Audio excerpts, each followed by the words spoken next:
I'll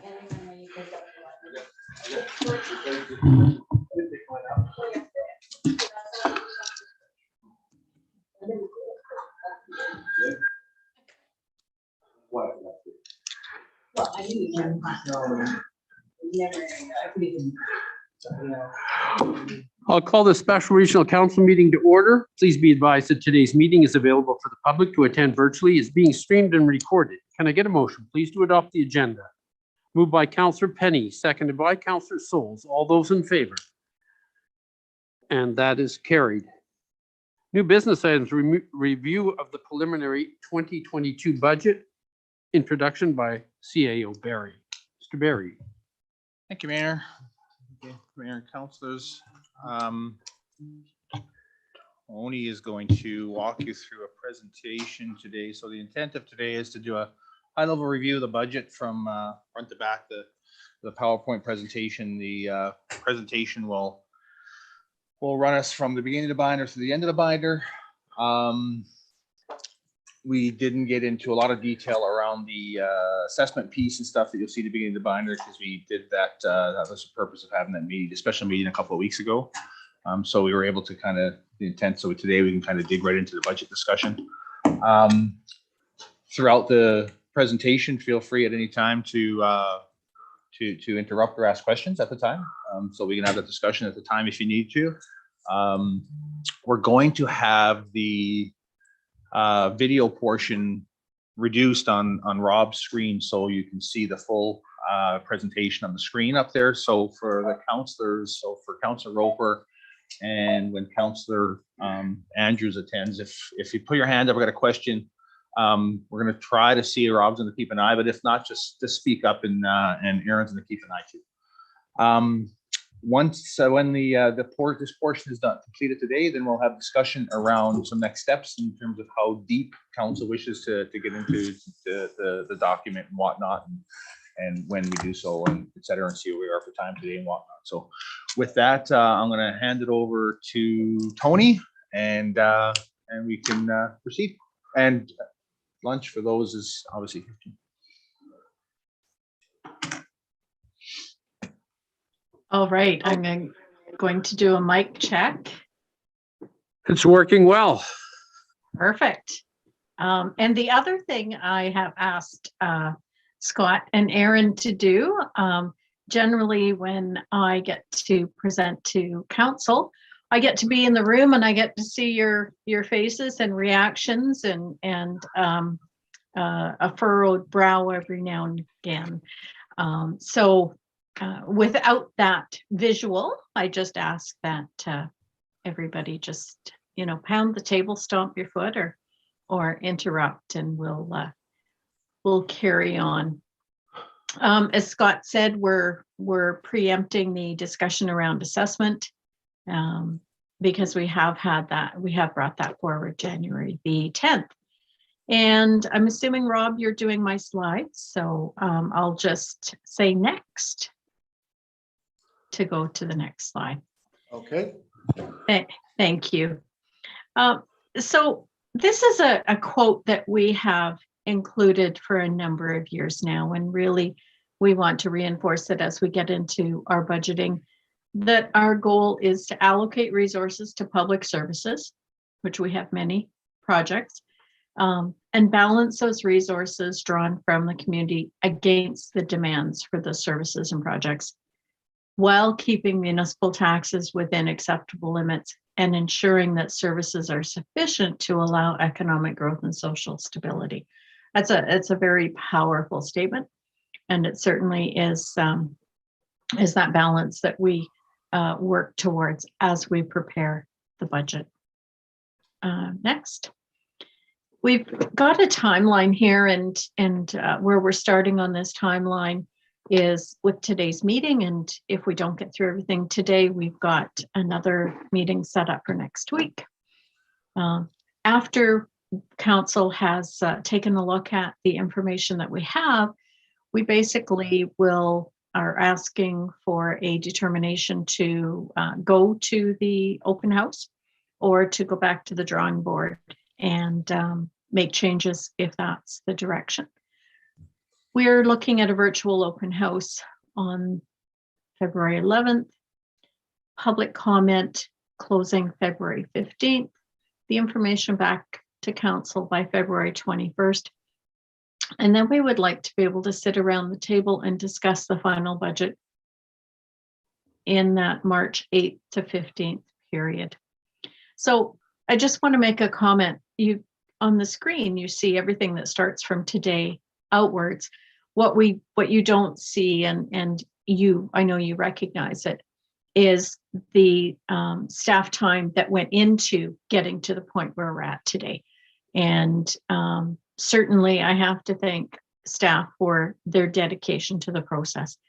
For a few, it's the first time through. For many of us, it's something we've been through before, but a big thank you to everyone that's been involved up to this point. Next. So our 2022 budget process, and I basically took you through that on the slide before. We are, oh, sorry, Rob, can you go back? I just wanted to see, oh, sorry. Okay, you're good. Next. So we also like to remind ourselves that what a budget is. Our municipal budget serves as our policy document, our financial plan, and it guides the operations of the municipality. And this is regional council's direction.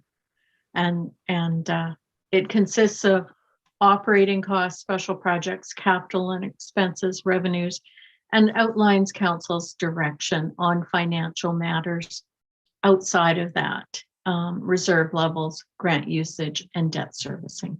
So that's our all-encompassing statement, setting the scene for what we get into with the next slide. So the first thing that we want to talk about is our municipal tax levy. And a picture tells a number of things. We see that we have got a reduction of just over $200,000 from 2021 tax levy to 2022 tax levy. We also are showing, though, that we have a reduction from 2016 to 2022 of $2.8 million. So that's almost 12% reduction. And interestingly enough, for that very same period, our consumer price index increased by 12.5%.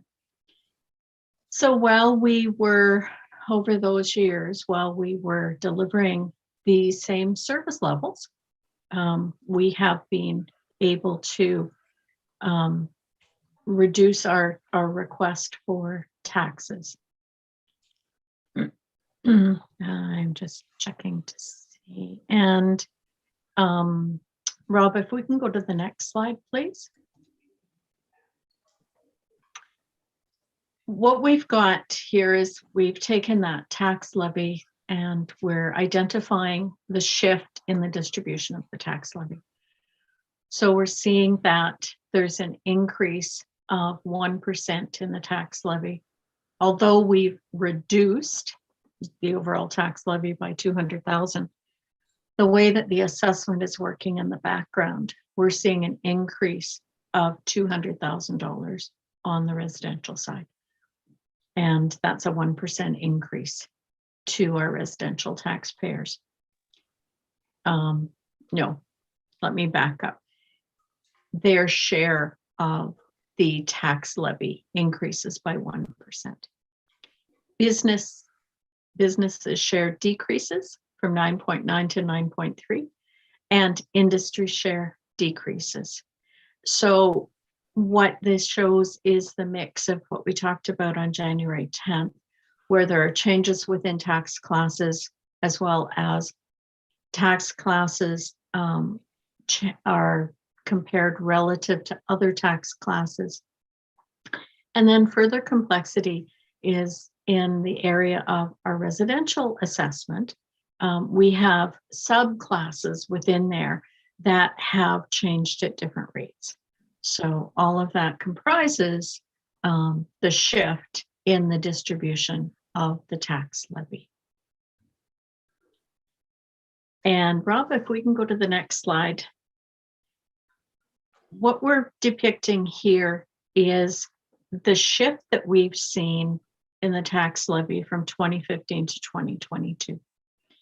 We have discussed at budget meetings for a number of years that the industry assessment is reducing, and the residential and the business, although had decreased, they're beginning to take up a share of that tax levy now. Overall, that black line at the top of the graph shows the tax levy and how it's being reduced. On the very bottom, the green portion shows the residential taxes. And we see that when there were homes, or the market value of homes was decreasing, and there were homes going into foreclosure, for instance, the market value of the residential tax base decreased. And now we're seeing that rebound. We're seeing market value changes within the community are increasing on the residential side, and that's being reflected in the 2022 assessment and the shift in the tax levy. And I just got a nice message that I need to talk to Aaron to shift the slides and not Rob. So Aaron, could you go to the next slide, please? So are there any questions on, we're shifting from tax levy now into where our spends are? Was just wondering if we had any questions around the tax levy part. I don't see any, and I don't see any furrowed brows at the moment. Councillor Roper, any problems? No, Mayor, just taking it all in. Okay, thank you. Okay, perfect. Councillor Andrews, any questions? Not as of yet, thank you. Thanks. Perfect. So as Scott mentioned, we're going to take a walk through basically the budget binder from start to finish today. There'll be an extra few pages there that we're not going to touch on, but I think you're familiar with over their standard from the last few years. We've got some sample properties. We've got the overall budget view. But the first section we get into is departmental operating. And we have the binders divided into three areas: departmental operating, grants to others, and then we speak about capital assets, capital and renewal. So we're going to begin in that first section. I'm trying to think it's around tab 7 or 8.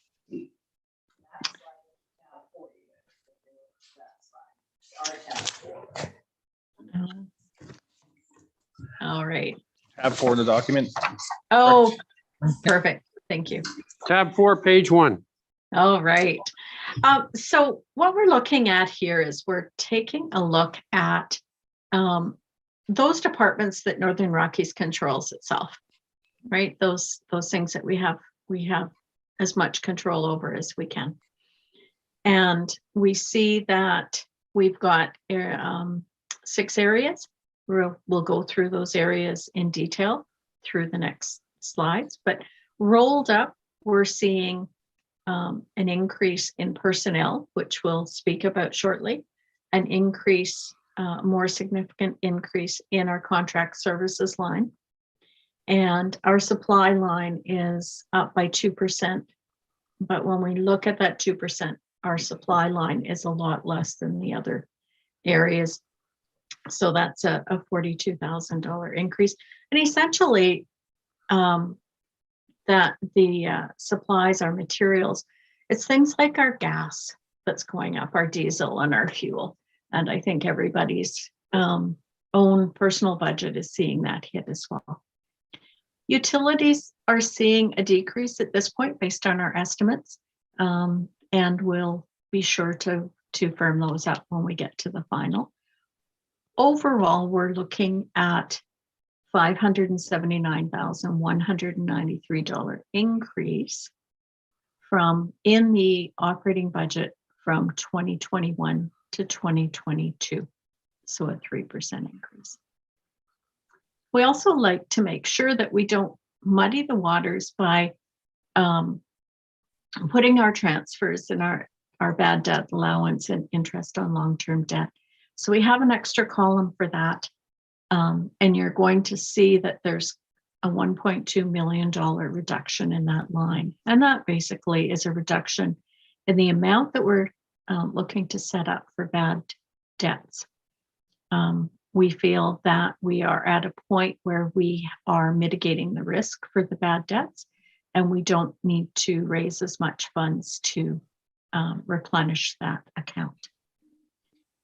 But in the full mix, when we add that in, we're at a 3% decrease in our departmental operating budget. That's a lot of information. And what we'll do is we will take a look at that department area by department area. We will recognize that we'll have shifts between the departments. So for instance, last year, we changed our accounting for the community trail, and it went from public recreation to public works. And then internally, you'll see perhaps that we've got some areas that we've, for accounting purposes, we've determined there's shifts within. So when we get to planning, we'll see that and we'll talk about that. So Erin, if we could go to the next slide, please. So our first slide in the departmental operating talks to personnel. We recognize that there are organizational wage increases, contracts, and that there could be potential settlements for both QB and IAFF collective agreements in 2022. We also understand that we're running an election this year, and we have included $15,000 into the budget for the cost for the staff, external staff that will be assisting in that process. And then we have to recognize that when wages go up, the associated costs, benefit costs, for instance, go up, as well as things like CPP contributions change this year, and we're seeing minor increases in that. So we've got some movement there as well. Overall, organizationally, it's a 2% increase. As we go through it, you're going to see that there's a larger increase in one department and a decrease in another department. And those basically are those movements within. Erin, the next one. So contract services has the lion's share of our increase. And corporate wide at 7%, $356,000 or $357,000. What we've been able to identify is the big areas. So our insurance costs right now, it appears that when the renewal comes through, we'll be looking at least a $90,000 increase or a 20% increase to our premiums. We have seen British Columbia flood and burn and then flood, and insurance premiums are reflecting those risks.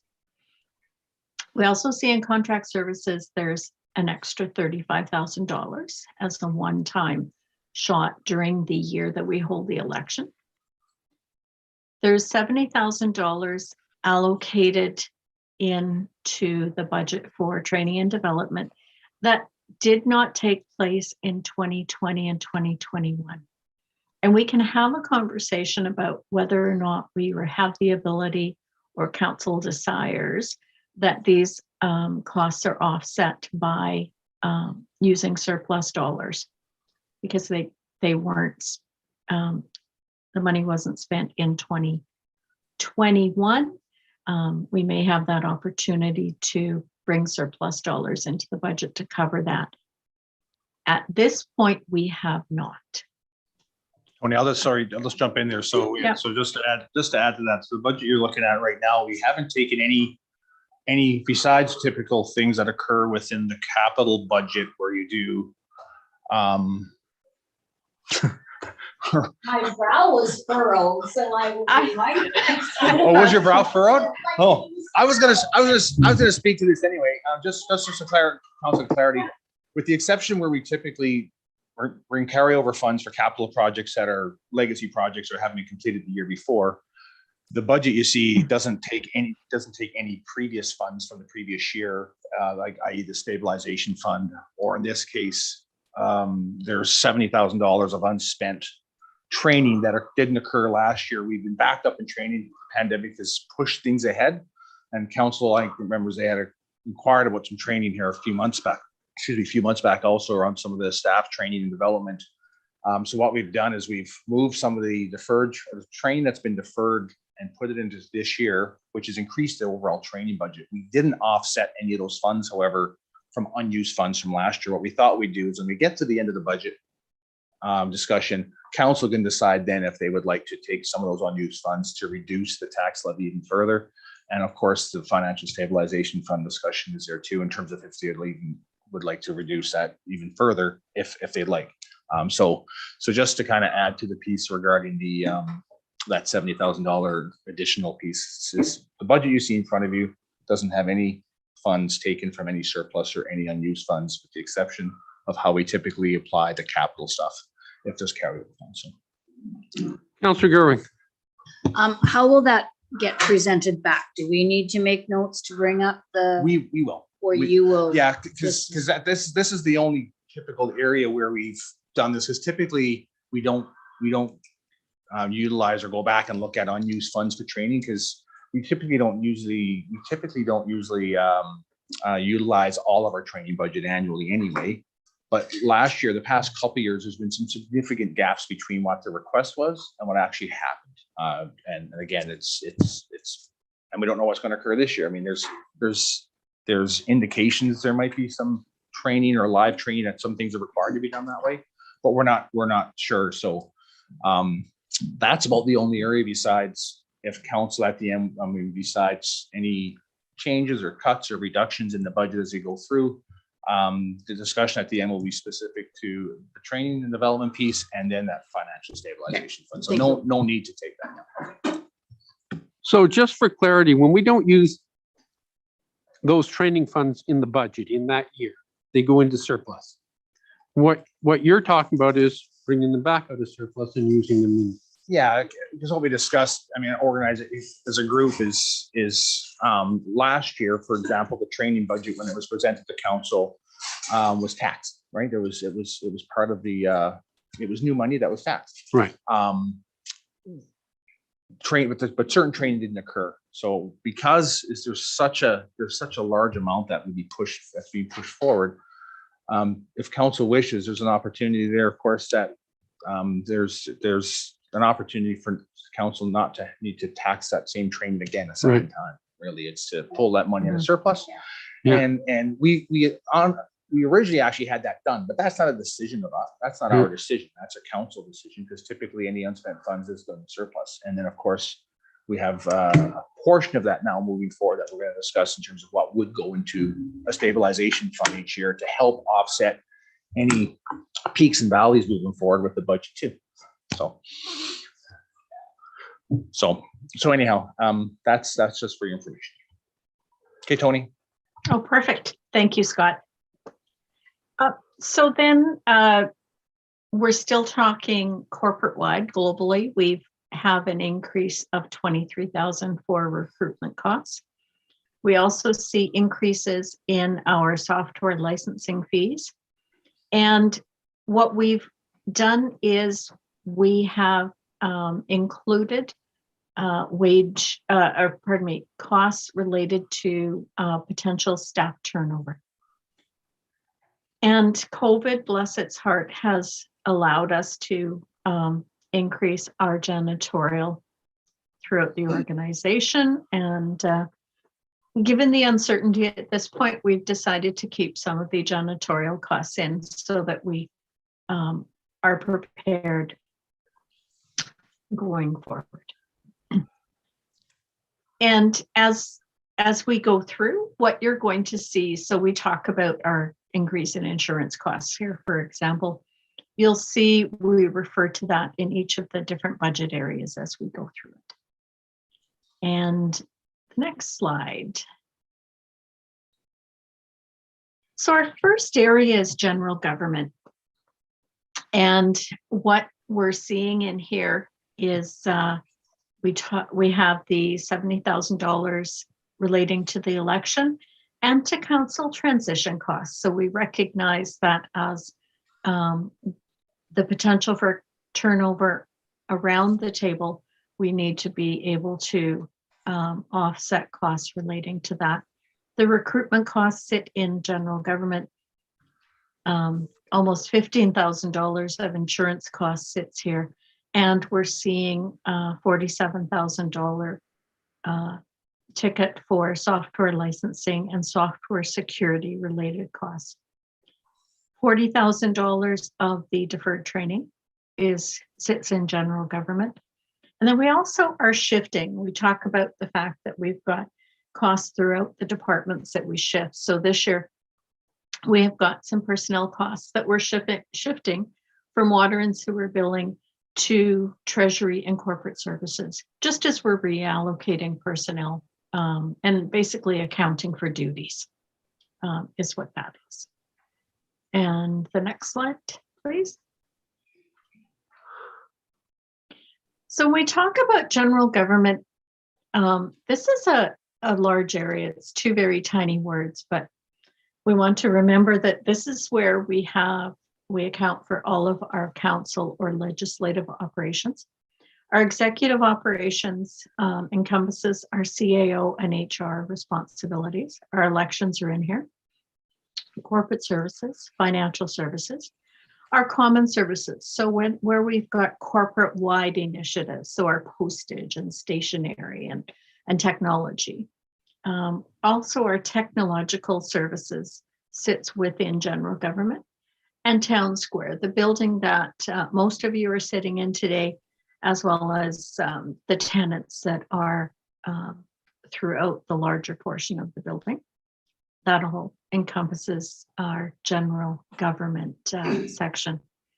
So we're seeing an increase overall before the bad debts of $280,000, as we spoke about on the slide before. And Aaron, the next slide, please.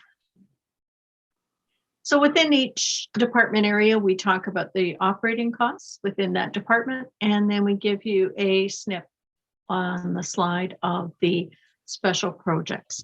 So the first group of special projects that we get to is for general government, and we've got two projects that are carrying forward and have no tax levy. So what we had thought, unless council would like to go more in-depth into each of the special projects today, what we would do is we would highlight the total amount of projects, how they're being funded, and what the net tax levy is.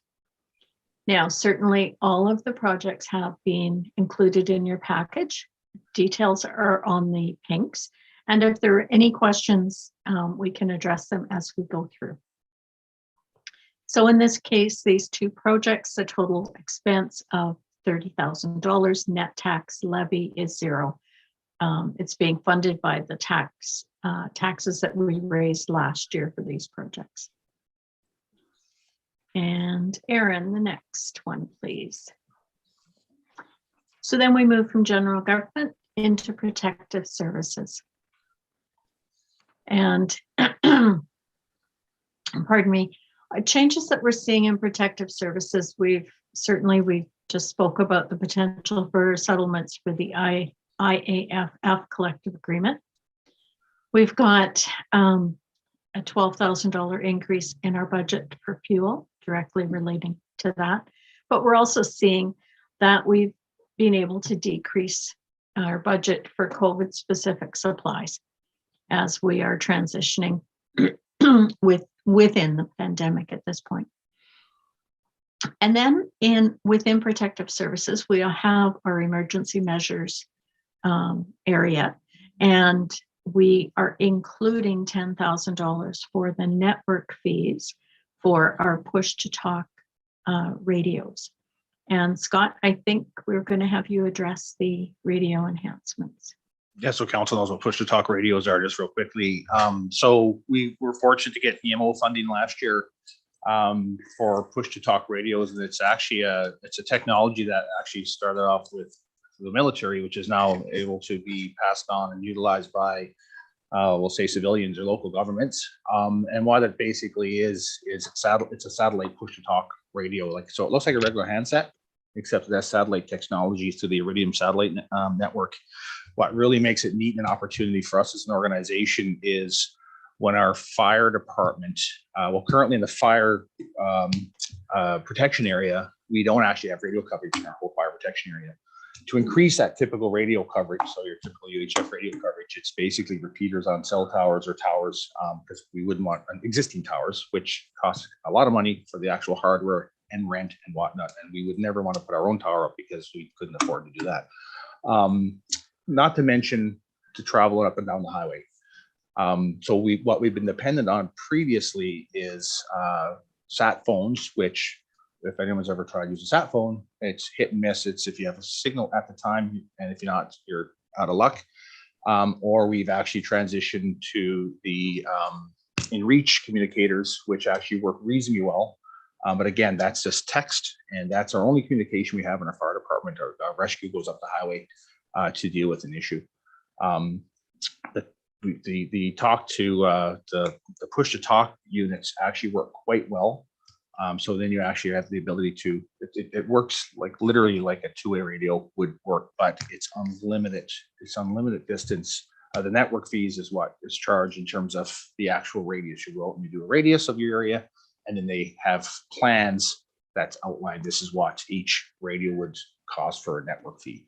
So just a bit of history in terms of what that is, and it's pretty neat because it's we've been looking at opportunities to increase our coverage for protective services just from a safety perspective when they travel a highway, and this might help with not requiring us to have significant costs into increasing the radio coverage within the region.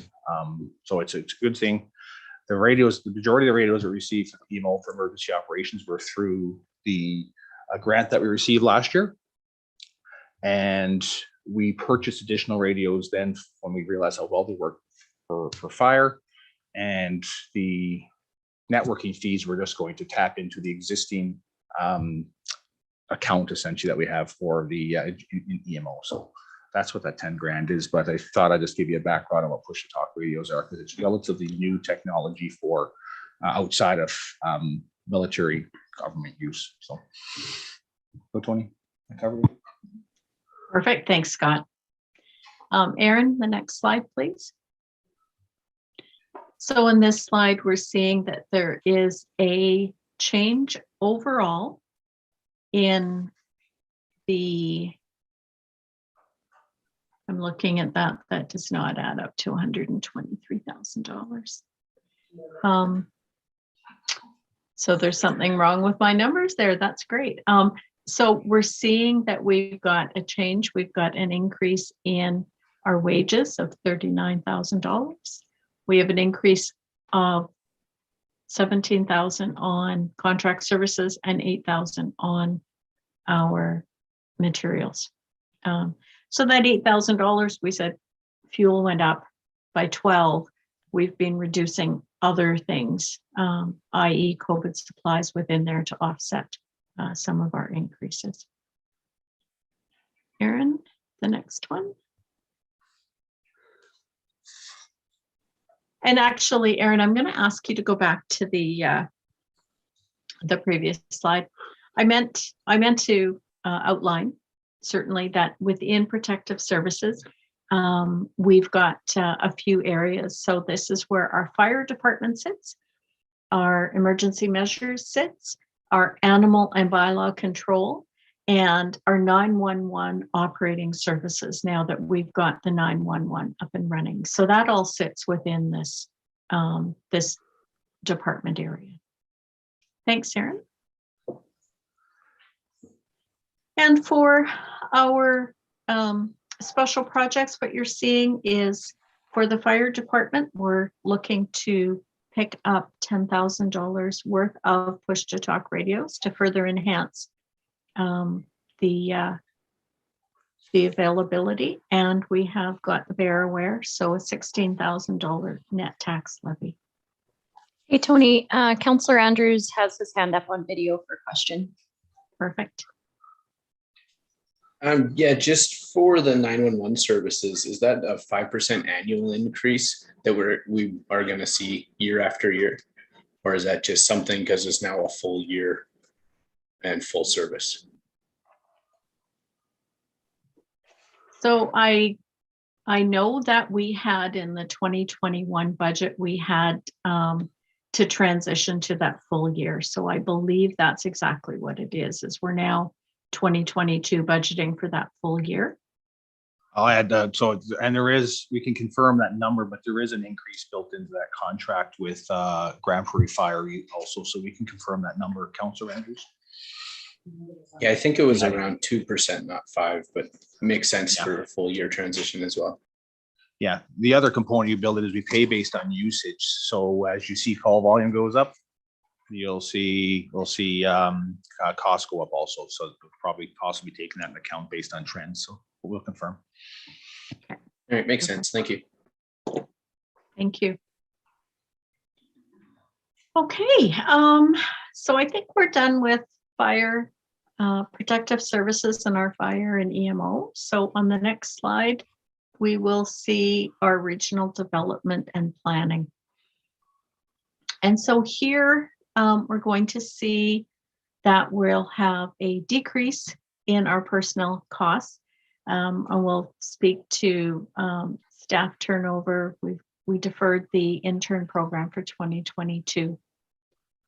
We also see an increase in the training due to bringing on those new personnel. And we have an ongoing increase now that will sit in this budget for archaeological assessment permit. So Erin, on the next slide. So we talk about departmental shifts. So within this department, it looks odd. We've got a shift out of planning and into regional development and out of tourism overall in our operational areas. Some of that is the shift as we remove the intern. The other thing is that, and that's recognizing that we do an accounting, there's an accounting function that is related to all of that. But certainly it draws our attention to the distribution of expenses under wages, where there's $100,000 decrease on the wage line. And what doesn't show up in the SNP is that the 2020 budget for wages was just over $1 million. And so the budget for 2021 wages maintained that level. We had a department that was in a state of flux. We knew that we had individuals that were leaving. We were unsure as to whether or not we would have a point in time where we were able to bring in new personnel and cross-train as individuals were leaving. So what we're able to recognize now is the department is fully staffed, and we're able to identify the 2022 budget for wages and begin from there now that we're at that full complement.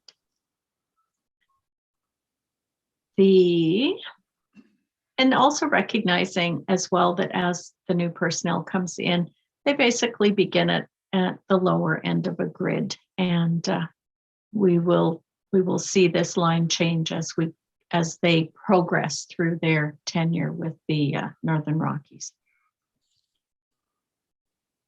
So on the next slide, we see our special projects, and the regional development and planning is an area where they thrive on their special projects. And this is where a lot of the council strategic direction takes place. We've got almost $800,000 in projects. 136,000 of that is carried forward from last year. Government transfers or grants of 342,000, leaving a net tax levy of 321,000.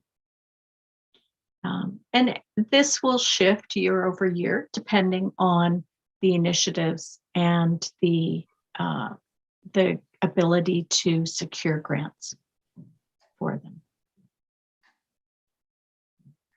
And I believe that takes us to the end of our regional development planning section. So Aaron, on the next slide. We have a question.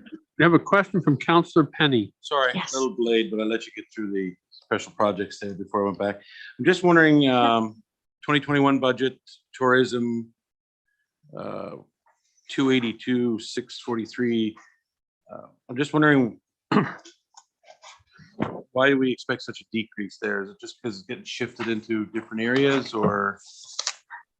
So that really is that accounting function that we're talking about. We have $100,000 throughout the whole department that's being reduced on the wage side.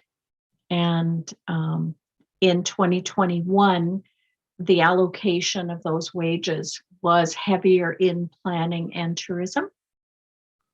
And now with the full complement and identifying where their time is spent. So basically the shift in here is where we're allocating that accounting function for wages.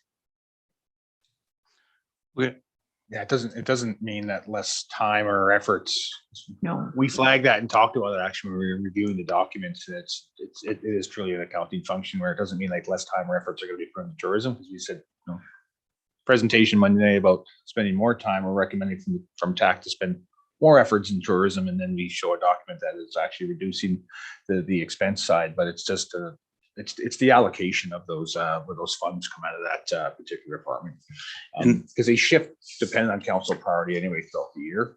It's just where the wages sit from a majority of its wages sit from an allocation perspective.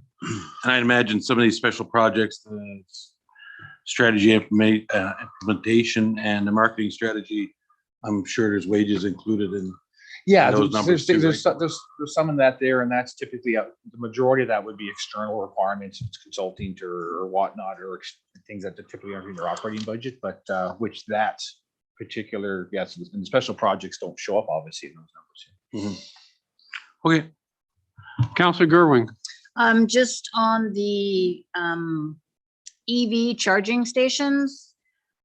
So on March 23rd, Regional Council resolved that the NRM join the Charge North initiative and proceed with the installation of one level 2 EV charging station. Budget of $6,000 was allocated. Now, if memory serves me correctly, which it might not, is we didn't do that because it then rolled into this other one of October 29th of 2021, where the NRM entered into agreement with the CAA committing to the installation of one level 2 EV charging station within the municipality. So my question would be, is we currently don't have a charging station installed anywhere, and we are still on the books to only have one charging station installed. And do we have a date? So we were updated by Hillary just this week. I just don't have the date off the top of my head, but I'm taking notes as we go, unless you have a date off the top of your head. No. We'll circle back and give that back. Hillary literally sent an email and updated us on that Monday, Tuesday this week, I think, with an email. So, yeah. Councillor Penny, Councillor Roper, Councillor Andrews, any questions? Not at this time. Okay, thank you. All good, thanks. Mrs. Pike, go ahead. All right. So that takes us to the end of regional development and planning. So we'll move on to recreation. So within recreation, certainly we do a lot within recreation. We're seeing an increase here of 13,000 in training and development. Our large facility over there is taking the lion's share of the increase in insurance. 42,000 is estimated at this point. We also have to recognize that our user fees and user charges and fees revenue is still well below pre-COVID levels. And we'll see that when we take a look at the next slide. And ultimately, with a facility of this size, what we see is small changes through contract services and materials and supplies, and it basically reflects the operating trends and the ongoing maintenance needs. So behind the scenes, we may see something that has a 5-year, that happens once every 5 years, and that gets built into. So we see the shifts back and forth, up and down. But in 2022, we don't see anything drastic. So on the top line here, net operations by program area, this is where we're seeing the net tax dollars required to operate. And when we take a look at the actuals from 2018 and 2019, the amount of tax dollars required to operate is less than what we're looking for in 2022. And that directly relates to the decrease that we're seeing in user charges and fees. And it is born out of our response over the last year or two for COVID. Operationally, Just one question. When I'm looking at the revenues here for 2020, $168,000. This was about half of what it was for 2021.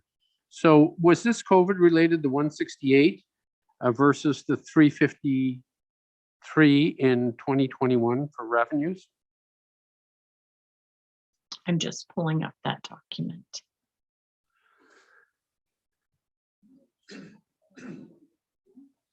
So the actual for 2020, 168,000 in revenue? Yes. Yes, absolutely related to COVID. So what we're seeing on that line, our 2018 would have been a typical year for revenues at the recreation center, given the ability to rent the ice surface for the complete year and have that building just bustling. And that was almost $750,000. And then we start to see that impact as we get into COVID. And certainly 2020 was that drastic reduction where we were closed for a good majority of the year. And we're trying to bring the budget back up in those revenues. And we know that we still aren't able to be functioning as we were. So Mayor, you'd mentioned 2021, the revenues of 353. Yeah. And I'm sorry, your question specific to that was Well, that was it. And I see this is just a budget figure. So we don't have the actuals for 2021. we don't have the actual yet. We're still doing year end. Yeah. For the actual. So the budget number is 353. We look at trends, and it's a bit of a shot in the dark to have an idea what we're expecting this year. But the budgeted revenues are anticipated at 368 and 22. So it's a slight increase over the budget from 21. Okay, but a long way still from 2018 of 752. About half of what it was in. Okay. Yeah. Okay, thank you. I have a question. Well, not a question, Councilor just a statement. I just want to commend the Recreation Department for the school district. Had an opportunity to provide a professional development on Monday, a very short notice. And so our rec department stepped up and they have a Pro-D day planned with virtually no notice. And so a place for our kids to go on the Monday of the professional development for School District 81. So just want to pass on my gratitude and the community's gratitude. Thanks, Counselor Gerwing, and Stacy is on, so I'm sure Stacy will pass on to the group for sure. Appreciate that. Okay, Ms. Spike, do you want to go ahead? Sure. So we draw our attention now to the distribution of expenses. And we see a 2% increase in wages, the 82,000, a 7% increase on the contract services line. That's basically insurance. And then we've got decreases in supplies and decreases on the utility side. And I believe that takes us to the, so that takes us to the end of recreation. We don't have any special projects identified in 2022. We do have projects identified when we get to the capital renewal side. So we're moving on to Public Works now. And our highlights here for our changes, we've taken the grad banner program from 5,000 to 10,000. We see an increase of 27,000 in insurance. We've got increases in the fuel budget. We've identified a hydrant replacement program, although we're going to be looking at our asset renewal program to see how we can, how that would fit within that. So we may see that move before the final budget. We have the increased janitorial costs within this department as well. And we recognize that in 2021, when we moved our summer crew from the recreation department over to the Public Works department, we did not anticipate the wage budget accordingly. And so that has been allocated, the full allocation has been made in the 2022 budget. So when we go to the next slide, we're seeing that here we see a 4% increase in wages, almost $80,000. So that's where we're talking about we've got a reallocation of wages that should have taken place in the 2021 budget, and we're comparing budget to budget. There's a 2% increase in contract services based on trends and the insurance costs, and an increase of 3% on supplies. And the supplies generally is the fuel budget and the hydrant replacement. And then at the bottom, we see that we've got a decrease in our debt costs, interest on long-term debt. There's one debenture that will be changing throughout the year. We have to recognize that in our Public Works operating department, we're looking at $6.5 million, but we're also talking about this being our cemetery, our solid waste, sewer, water, roads, grounds, community trail, grad banners, all sorts of things fall within our Public Works operating area. And Aaron, as we go to the next slide, we see that we've got two projects, special projects here in the Public Works operating, and it is the MAMP program, Municipal Asset Management Plan. We've got confirmed grant funding.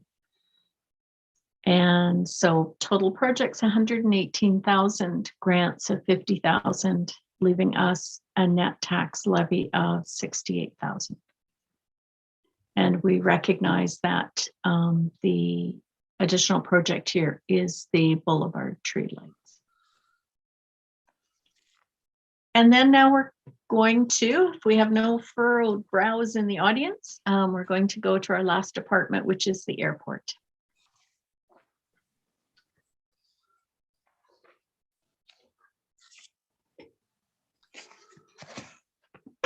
So the airport, in conjunction with the recreation, are the areas that we have got changes in our revenues. And so we recognize that the revenue adjustments reflect the current operations from the air carriers and reinstatement of landing fees. It doesn't bring us up to pre-COVID revenues, recognizing that the air traffic in and out of our airport has not come back to the full complement that it was. We see an increase in training, and that is directly offset by funding that we received in 2021. So this is a project that we began in 2021, and the costs in those two training areas is being carried forward into 2022 and will be directly offset by funding. And then the last highlight we have here is that we've got some line painting that we need to do at the airport, and we're seeing a $40,000 increase on the airside contract services for that. So Aaron, the next slide. So budget over budget, when we talk about net operations, we're seeing a decrease in the funds required from last year's budget of $116,000. That directly relates, almost directly relates to an increase in our airport revenue. We show a 3% increase or $20,000 for wages, $46,000 for contract services. Essentially, insurance is in there, and the line painting. And we see a 1% increase for supplies. And within that 1% increase for supplies, we've got increased costs for fuel, and we've decreased other areas to offset some of those increases. And Aaron, our last slide is special projects. We've got $136,000 in projects, 3 projects, carry forward 8,000, government transfers of 66, and a net tax levy of $62,000. So that brings us to the end of our departmental operating. And I just wanted to just pause and see if there were any comments or questions before we Councillor carry on. Derwin. Yeah, I'm just wanting a bit more information on the pay parking refurbishment. I think I can remember when this was put in with a grant, and their council of the day was very concerned that it wasn't going to work because of the cold weather, had this big whole thing. And I think it's proven to be the case that it doesn't. So in order for me to make an informed decision on this special project, I'm wondering if we can get a breakdown of how much money we have spent, and then versus, or how much money we've spent to have this paid parking and how much revenue it's brought in. And then I would just like to consider the change in our community since this was first brought in as a project. We had a lot of out of town companies coming in, parking their vehicles long-term at the airport. And from what I see now, it's mostly residents that are using, obviously, the parking lot at the airport. So I'm just a little bit uncomfortable with the thinking around spending $30,000 to figure out a way to charge residents to park at the airport. Maybe that $30,000 would be better spent just to leave it free for residents. So just would like some further information to help me make an informed decision. Yeah, so we actually intend to bring something back to council. The problem is existing pay parking has failed. Without having all the details, it has paid for itself, but we have the same concern. So we haven't been provided any direction from council not to charge for parking. So we need to get an understanding what the cost would be to proceed. And that's the reason why this was in here. And we just haven't had the time to get all the information put together for council. But the intent was, we're sitting right now, honestly, the gates are up. We're driving out to the gates are up. We're supposed to charge for parking. This system's not working. So I said, we need to either make a decision that we're going to continue or not. and we have to understand what the cost is to do so. And we need to bring in information back to council for that decision.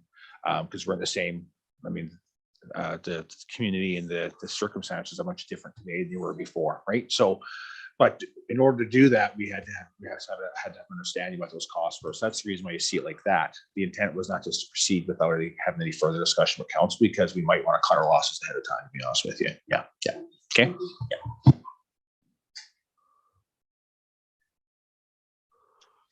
Perfect. Anyone Any other else? questions for Mrs. Pike? No, All hearing right. none.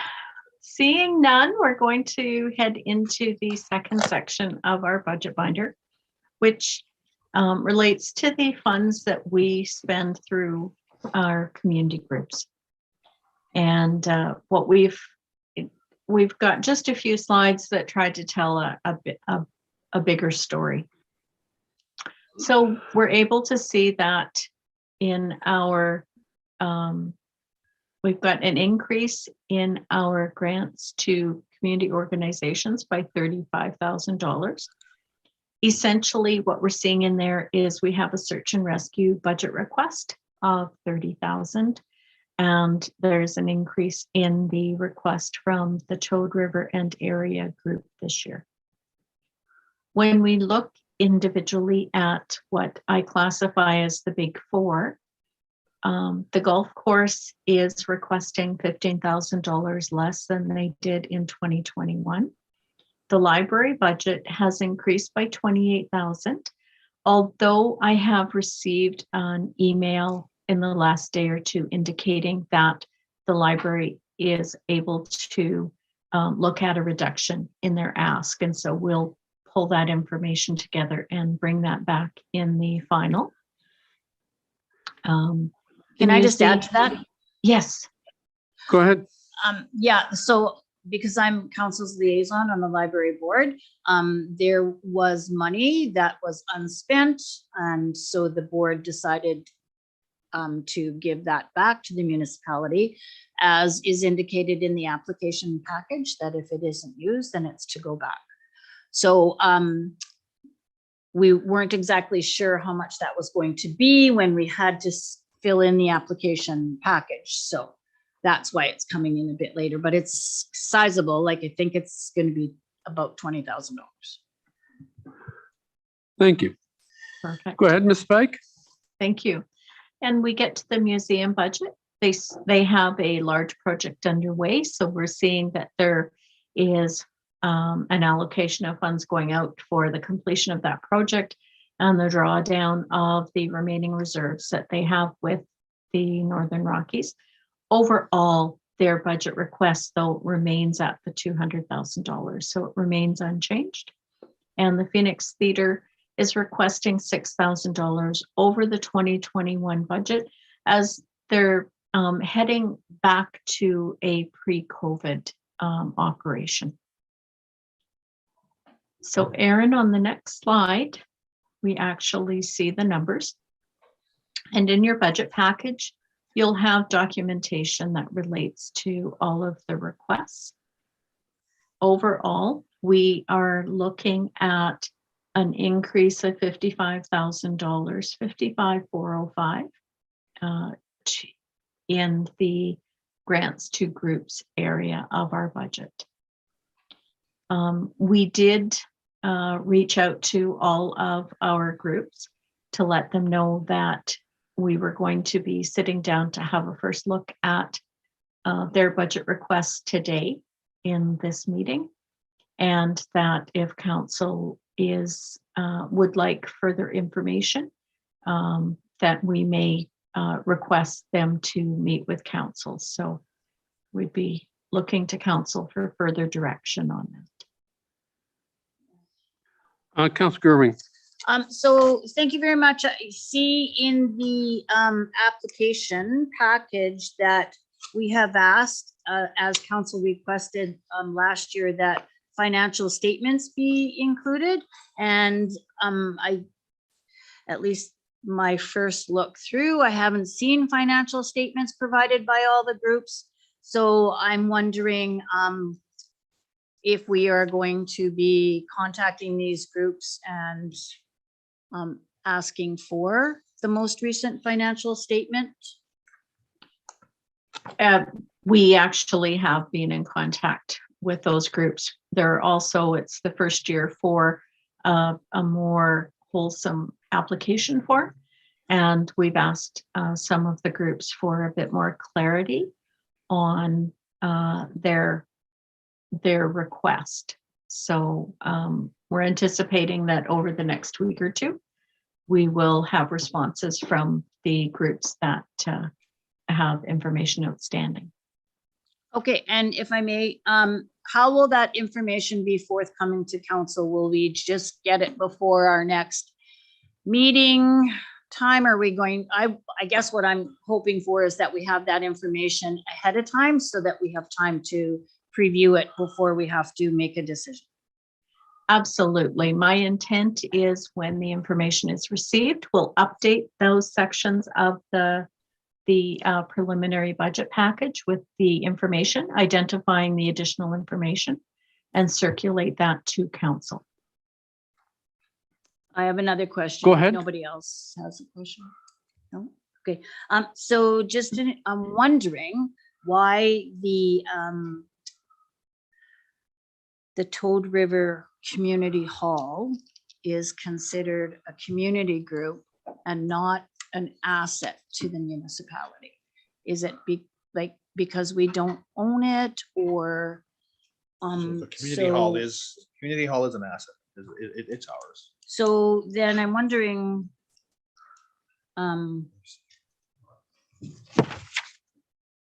the Toad River Area Club, so it's tab 19C. So why is it presented under a community group as opposed to not just like in the regular budget and under our asset management program? I don't know, am I using the right words? You know where I'm going with this? Yeah, I know you're going. Absolutely. Aaron, So the actual maintenance or operations of the hall, so if it's ongoing, if it's, and I have to take a look with the numbers, drive up, so we can give the information back with the building itself is included in our building asset management program. So if anything had to happen, it would be included in that. And any of the maintenance is not something that would be, or the operations of it is not something that would be borne by track. But we can clarify how that number is pulled off council wishes. Yeah, I would appreciate that because I just don't see it as a community group, the same as the other ones. It's not, no, And there's. so there's- I'm wondering if it wouldn't be better suited to have it somewhere else. Yeah, it's from a financial perspective. I mean, track provides a service to the organization. There's things that is done, but there's things that they do that benefit the organization because they look after lawn maintenance and upkeep and stuff like that. So how we flow the funds through might be different than how you're actually seeing the document itself, because it's not that tracks request how they summarize it. And Tony, take over if you hear me stumbling here, but the reality is the question regarding the building is part of our asset. It's our asset. We own it. Yeah. We paid insurance on it. And if there was any major repairs to it, they don't come out of tracks budget per se. They come out of an operations budget linked to Right. it. If Aaron could go to the next slide, I think it shows it a bit better here. What we do, and certainly it's a combination of operations and a grant to the Toad River and Area Community Group. We recognize that we budget $15,500 annually for the maintenance of our asset. And certainly it probably shouldn't show up here. We have attempted to separate the two over the years.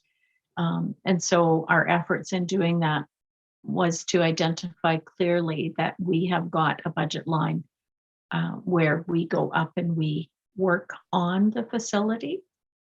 And then the Toad River and Area ask is for their initiatives within their community. So you're right, Councillor Green. They're not viewed as similar to the cultural groups or the nonprofits in the community because it's a different process altogether.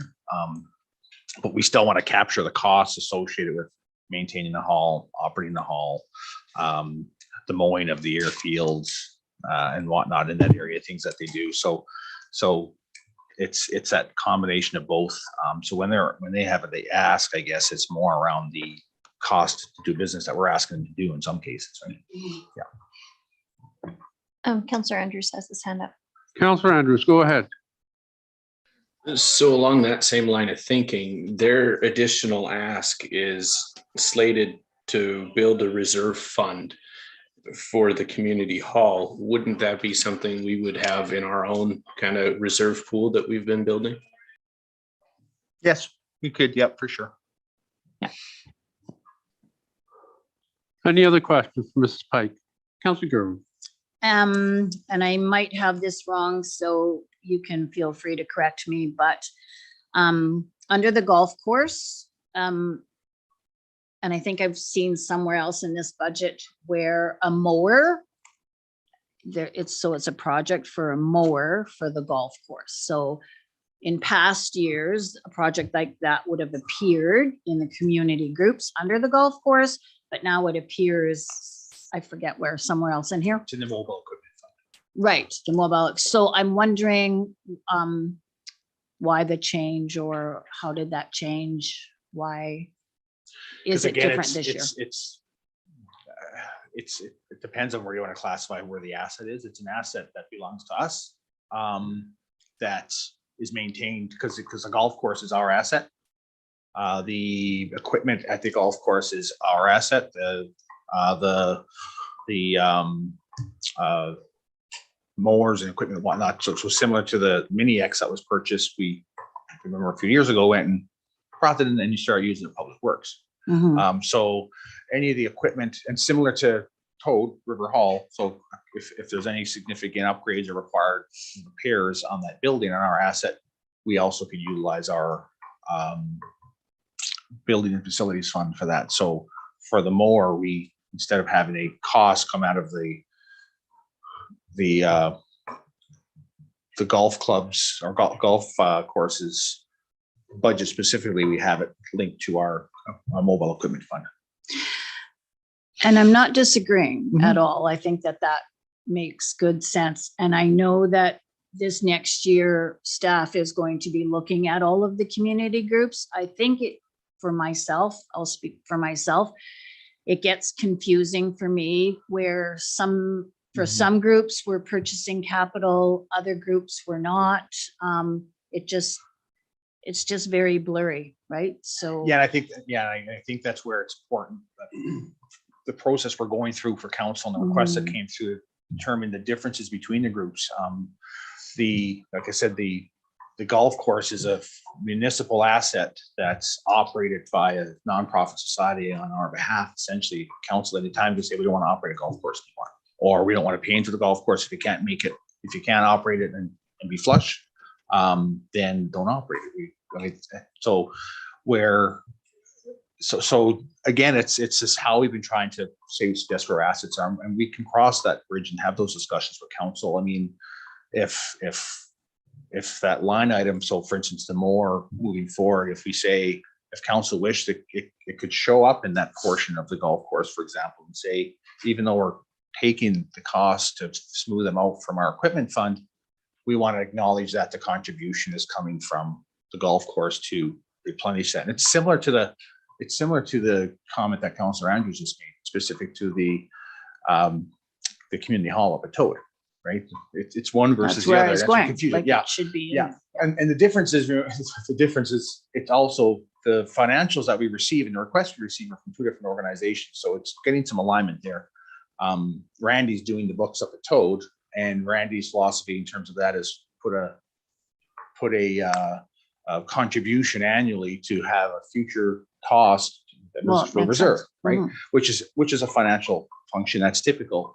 But our asset management program is a little bit different in terms of how we run those numbers internally. So it's again, it comes down to having a discussion around those cultural groups and truly understanding and defining what the difference between each one is and who's responsible for what and how we want to communicate that. So Yeah, and what the groups want too, right? Because we don't approve capital for some community Mhm. groups, not to single out any of them, and yet we do for other ones. So, or I shouldn't say approve, I should say contribute to, right? So it's just to try to unblur the lines. And I know that life isn't fair, but if, we could somehow look at the whole community group as an That's the intent. entity, right? And then, yeah. Okay. But I mean, we can pick on the museum versus the golf course, for example, right?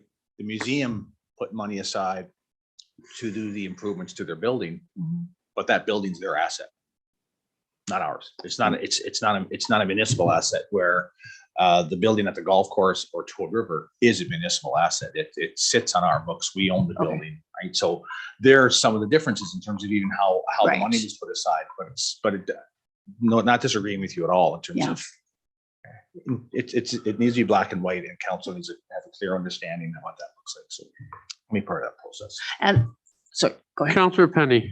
Just got one comment on that. With the golf course in particular, when it comes to equipment, where the real trouble would come in is if they decided that they wanted to get rid of some equipment, right? Because some of the equipment out there has been purchased by the golf course through their own funds, and some of the equipment now is going to come from our operating equipment. So then if they wanted to upgrade one thing and they were going to sell two things, then we'd have to figure out who bought what. So if we make sure it's all in one steady line going forward, then And that will be part of the process. The example is the Mini X, right? The Mini X was purchased by the golf course, but the funds came from municipality, right? We were just back in the day, we weren't aware that the Mini X was purchased, right? And council in the day said, they don't need a Mini X out there. Does Public Works need one? I said, we'd love to have a Mini X. We brought it in. We literally called them and said, we're coming to pick up your Mini X, and we brought it into town and they can use it whenever they need to. And what we did is there were some efficiencies with that also, with some of that, with that moving forward in terms of, for example, we were renting a Mini X prior to that at times when there was one sitting out there, we had no idea. So we've increased that. And of course, based on, we all were aware these discussions aren't surprising and new, but there's obviously improvements that can occur. And that's the intent. Yeah, lots have happened, but moving forward, there's still some sorting out of some, I'll call it laundry, Councillor Penny, from some of the ways things were done in the past, because there was a lack of consistency for sure. And that's the intent of, providing and bringing that report back to council in the future because of these issues of a reset, right? I'd like to look at some of those things as well as to what these groups can bind and what contracts they can sign and who's responsible for them. So that mini excavator is a good example. If they went out and borrowed the money for the mini excavator and the municipality didn't know about it, who's on the hook for it? Is it the golf course? Is it the municipality? Those sort of questions I think need to be clarified, I guess. And some consistency, as Councillor Gerwin was saying. Mrs. Pike, if there's no more questions, we'll get Mrs. Pike to continue. Sure. And Mrs. Pike is just going to add to the conversation. Certainly our relationship with each one of the organizations is different. Until a few years ago, the only funding provided to the golf course related to capital and improvements on our assets. So there has been a shift there as well. I think we have worked our way through the community organizations, unless there were any other comments or questions there. I do know, is there a desire to meet with any of the groups before we move on? I would certainly like to see them do a presentation to us, all the groups, for council's education, I guess. Any other comments on that? I would feel similar. Okay. We will make those arrangements. So just to confirm, when we say all the community groups, The 4 is what I was referring to. Because of course there's a list with the other one, so I wasn't sure if there's anything else within that council wants, just to confirm. That was what I was referring to. Is any other councillors have any other comments on that? I think last year we had search and rescue too, but what's the 4? Sorry, remind me, the Phoenix, the museum, Golf course and Golf track. course, and Oh, sorry, live. Library. library. So we had search and rescue last year. I think search and rescue was requested at the time last year because there was that ask regarding the facility, which the arrangement was made at the airport for the airport at the time. But there might be another. Typically, what's happened is the big four have come in and council's requested any other that might have a question specific to a question or concern based on a submission. So, Well, yeah, last year they increased their ask because they were looking for a place to rent. We found them a place equitable, right? That they didn't have to rent. Now the ask is back up to where it was last year. So I'd definitely like to just sit down at the table so we can see where it's coming from. so the big. So those 4 plus search and rescue? Any And other comments? hopefully before we meet with them, we would have the financial statements.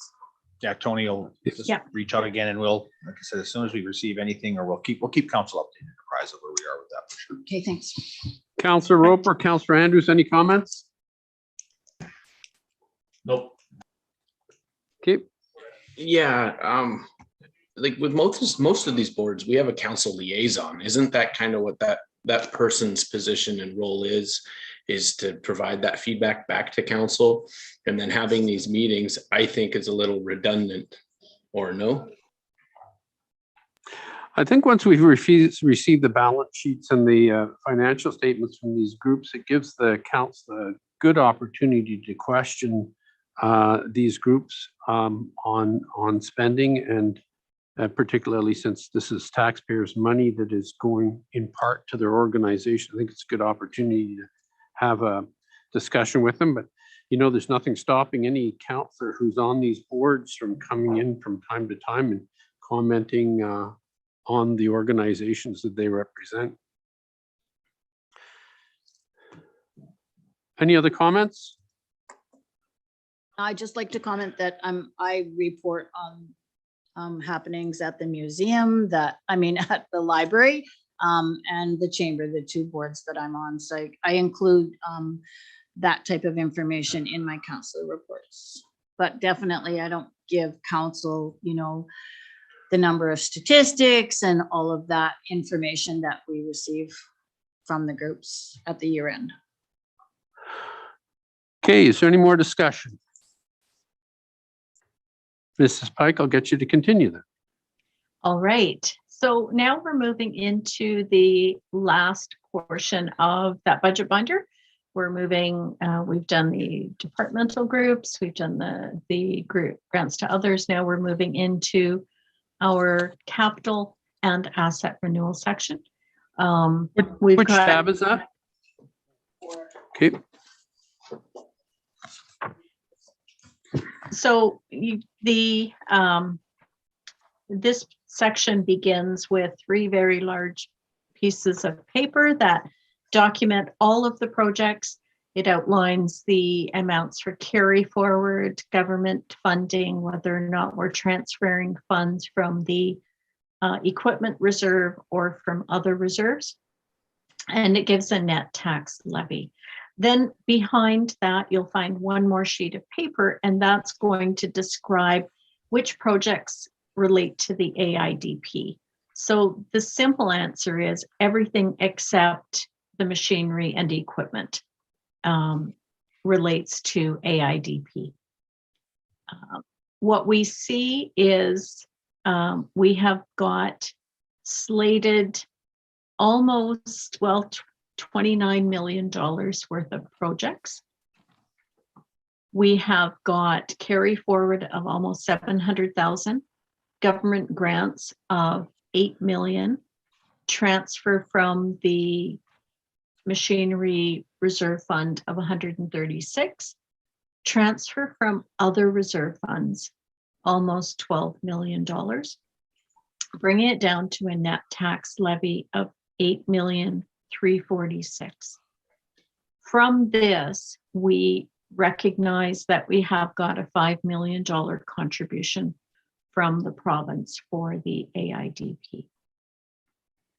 AID, I have it here. Aidp. Annual infrastructure development plan. Okay, So it's just the plan that we develop annually as part of our IDCA. So the contribution agreement from the province that we're required to provide a the development AIDP plan to the province annually that outlines what our projects are and where we are. It's an update on where we are with the program. Right. So although the document indicates a net tax levy of $8 million, once we take that 5 million off of provincial funding, we're looking at $3.3 million being our net tax levy towards a $29 million capital and renewal program. We're recognizing, though, within that almost $12 million coming from our existing reserve funds. So we've got 2 sewer projects in there that will be funded out of reserve funds. We have got the town hall building. We're looking at a 2-year project, but the first year sees 5 million coming from the reserve fund. And then we also identify that there are efficiencies within our roads capital renewal, and we're seeing contributions from the reserve fund for that as well. Behind those sections, there are a lot of documents. There is a pink sheet for every single project on the list with details around them specific to the projects.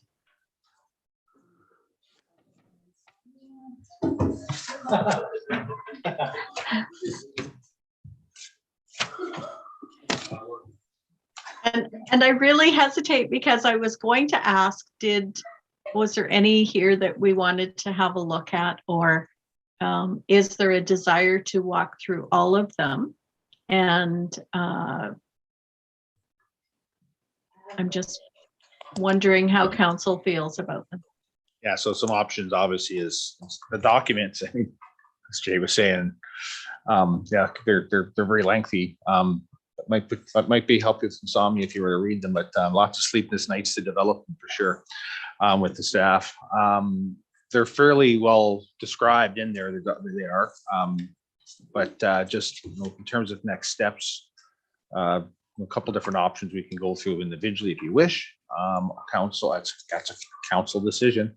If you wish, or also if there's any questions specific to any ones that you've gone through, you might have questions. So I'll just leave it with council to kind of discuss in terms of how if you'd like to, or how would you like to proceed with these. Councillors, are there any of these that you'd like some comment on by Mrs. Pike, or any questions, Mr. Barry, on these? We also have the directors, the staff is on too, if there's any specifics that we can't answer here at the table. Hearing none, guess we can proceed. All right. Councillor Andrews. I was just Sorry. going to comment, well, I haven't made it through all of them yet. I haven't had any questions yet. There's pretty good explanations. The information in here so far has been pretty self-explanatory. Thank you. And I did send an email to council earlier the week regarding the document. So if there are any questions in the meantime outside of this meeting, feel free to reach out to myself. And if I can't get the answer, I'll get it to you, of course. And then that question we'll share with the rest of council too with the answer, if there's any anything there or any clarification. Good. Okay, Mrs. Pike, do you want to continue? All right. Wonderful. This brings us to our last slide, and it's where we're going to discuss next steps. We're providing 2 options to council today. One is to proceed to a public open house based on the budget as it was presented to you today. Or if council determines that they would like revisions to the budget, you would send us back to our offices and work on it and bring back another revision before we would proceed to public consultation. Very well, councillors. Councillor Souls. I'm inclined to send it to public as it is, and because I always find it fascinating to sit around the table and to find our own questions, to take the explanations and read them, and then to find out whether or not the same things come up in the public. form. It's actually good because we already know that we will be going over this to revise if we need to. And so adding the public comment at the same time is prudent. Thank you, Councillor Souls. Any other comments? Councillor Gerwin. I don't know if it would make much difference in the big scheme of things, but I would like to see what it would look like, if much different at all, if the surpluses that we had didn't go into reserve, but were used to reduce the budget, as we were talking about the training, the $70,000 training, and any of the other areas, if there were any other sizable unused funds. So typically we don't have the actuals. We wouldn't have the actuals yet for surplus, and typically any unused funds besides the carryover funds, you'll see the majority of carryover. And then what usually happens is the unused funds in the operational side. So if we're under budget, those funds typically would go into surplus. And what we want to talk to council about is, because we developed that financial stabilization fund last year, we were going to discuss putting a portion of the surplus funds into the stabilization fund. And then if you wanted to take funds from the stabilization fund and put it into to reduce the levy even more. The only thing I would suggest is just to keep in mind and to think about with the reduction of the levy and where the impacts come in. Right. So for every dollar put back into the levy, where those it shows in here, we know that 72 or 73 cents goes back into industry and not as much into the residential side. So not huge impacts when you see reductions overall in terms of what the impact would be to the residential or business taxpayer. So just to keep in mind that. But the $70,000 for the training would reduce the $204,000 that's currently in there now a little bit, and then of course there's funds still remaining in the stabilization fund from last year.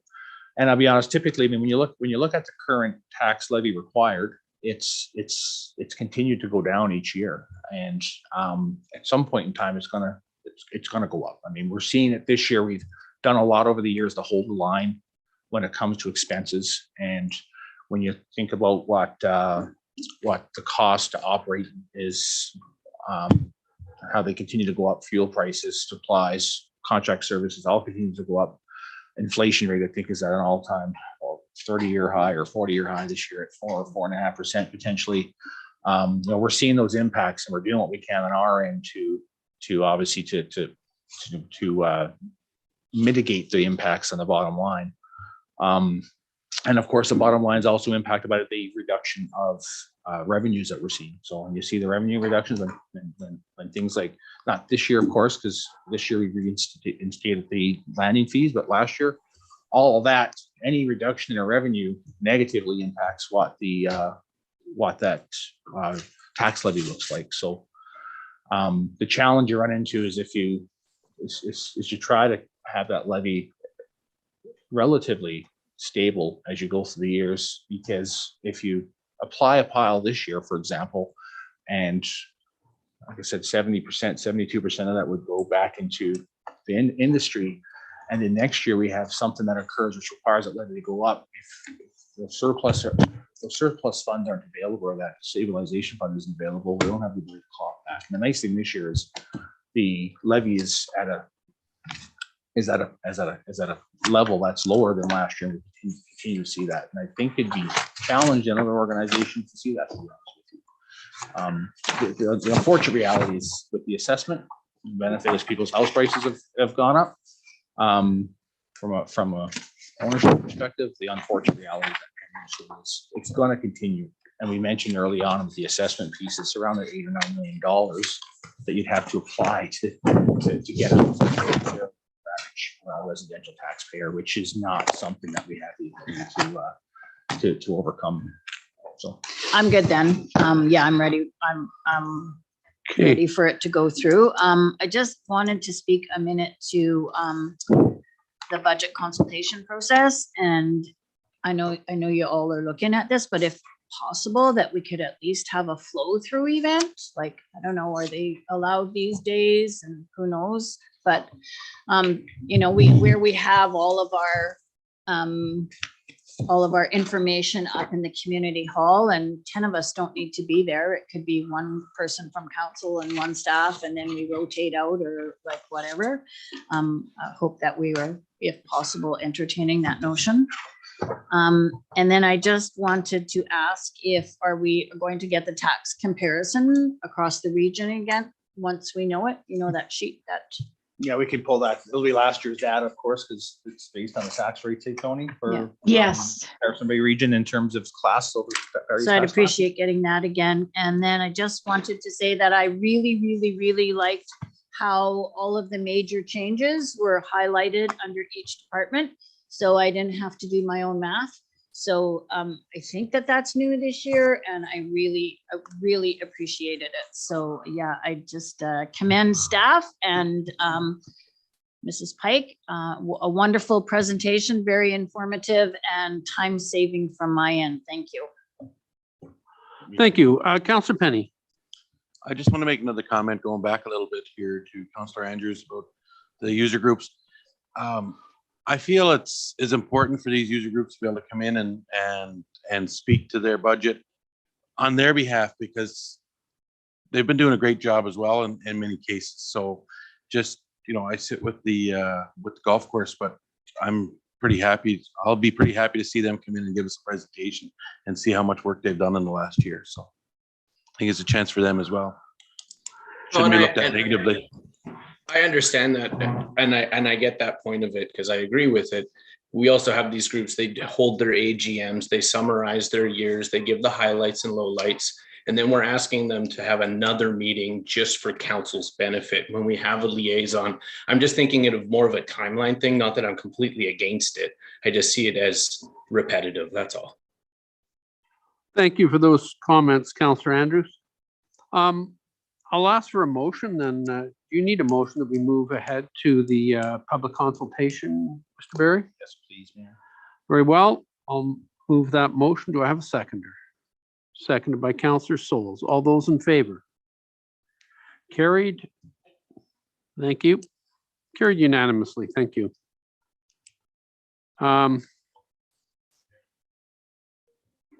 Very well. And that, Mr. Barry? Just in terms of Councilor Gerwin's your comment regarding the in-person public engagement piece.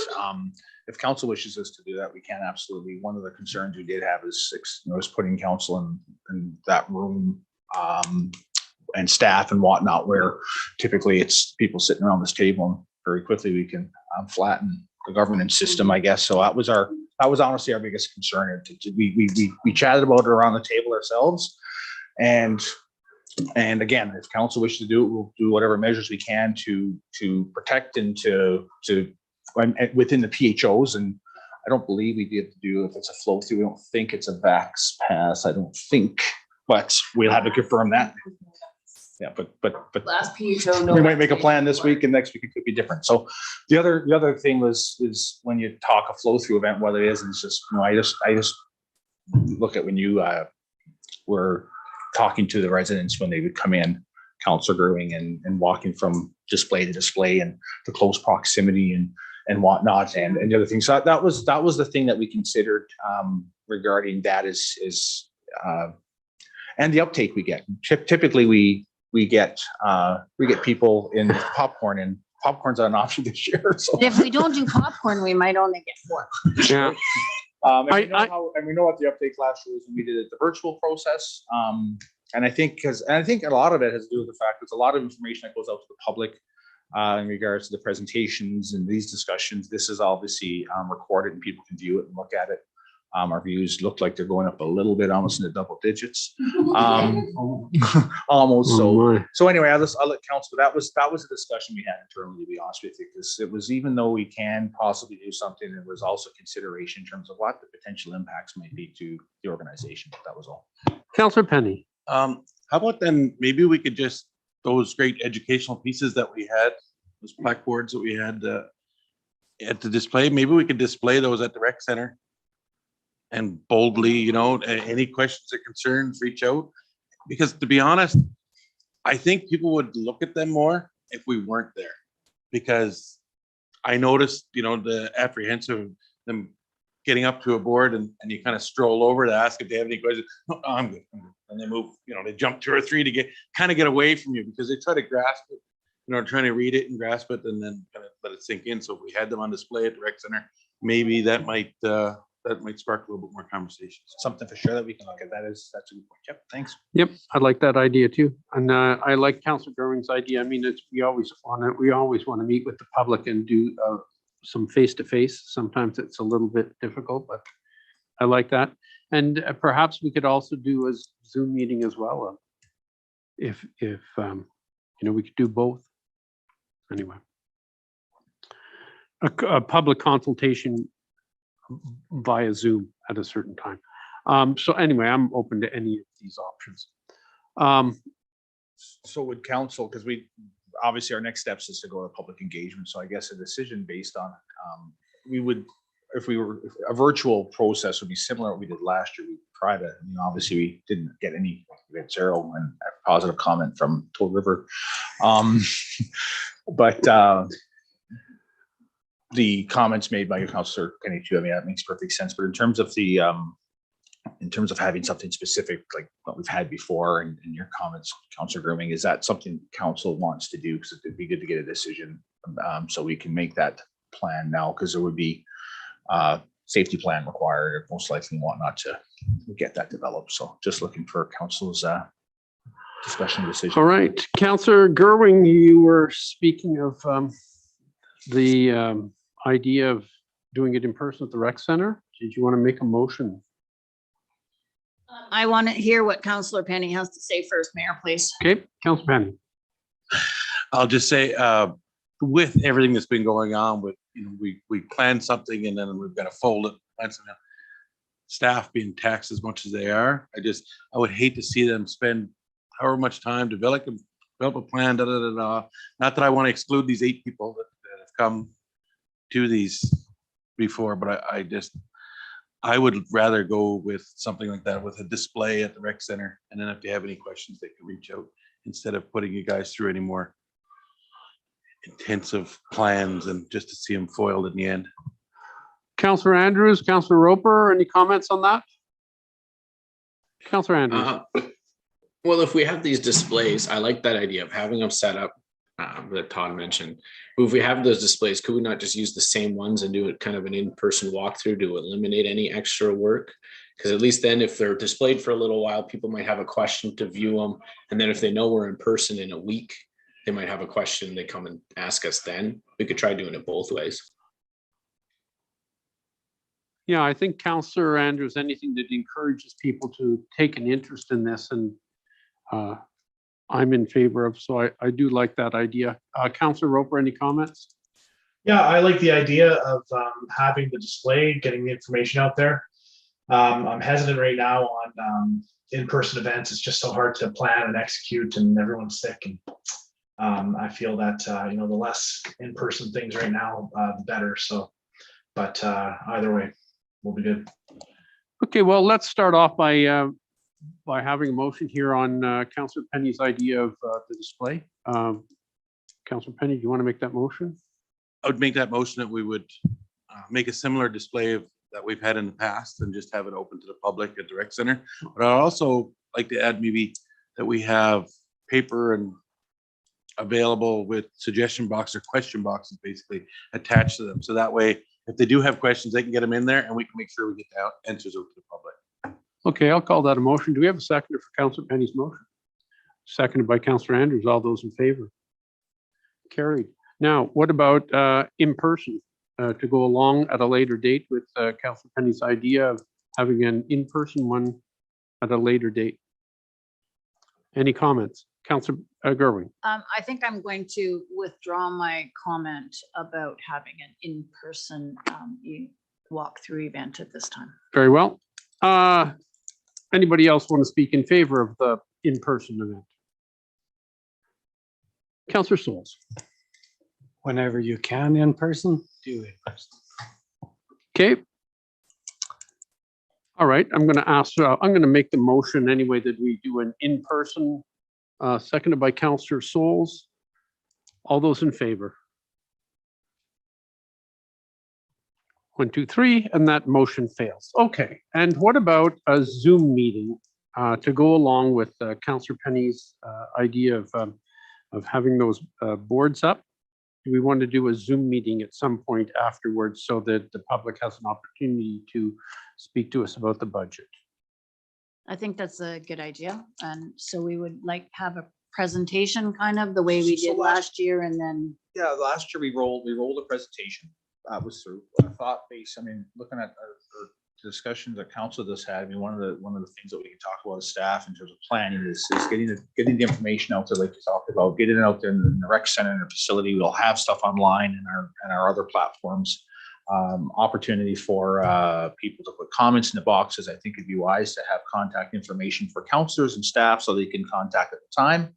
And then also when we have that date secured for the virtual discussion similar to last year, if it's at 5 to 7 or whatever it might be, we also could have that's an opportunity also where they could talk to a counselor live through that particular platform.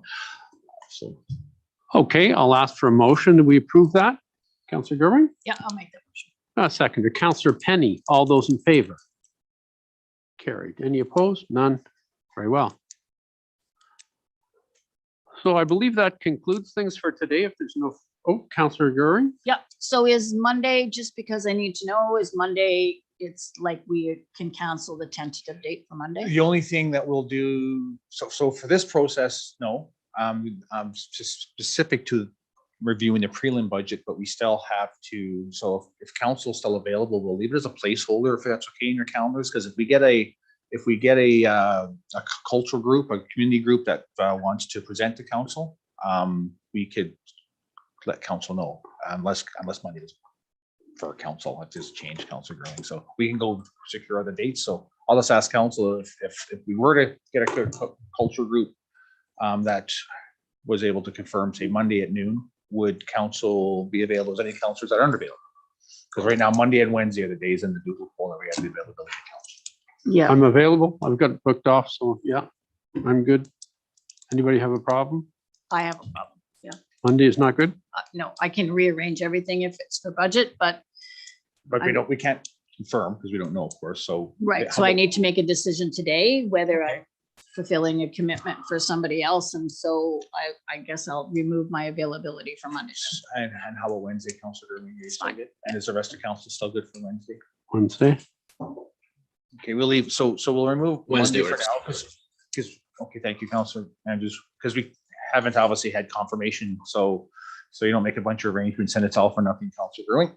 And we'll leave it tentative for Wednesday, and we'll list, once we start getting some confirmations, we'll start to see if we can get some to plug in the hole on Wednesday. If that works. I have one more thing, Mayor, just specific, Go because we ahead. did get an answer regarding the EV. Lisa was in connection with Hillary, so being part of the Charge North program, the schedule has been developed to install the charge stations throughout the province in 22 and 23, but we have not received a firm date yet. Hillary will keep council updated, and that's what we have right now. Do we have a location? Did we ever decide on where it's going? It's Is the it the rec rec center? Right? Rec center parking lot. That's what I thought. Thank you. Very well. Does that conclude our business for today then? Is there anything further? Very well, I'll declare this meeting adjourned. Thank you.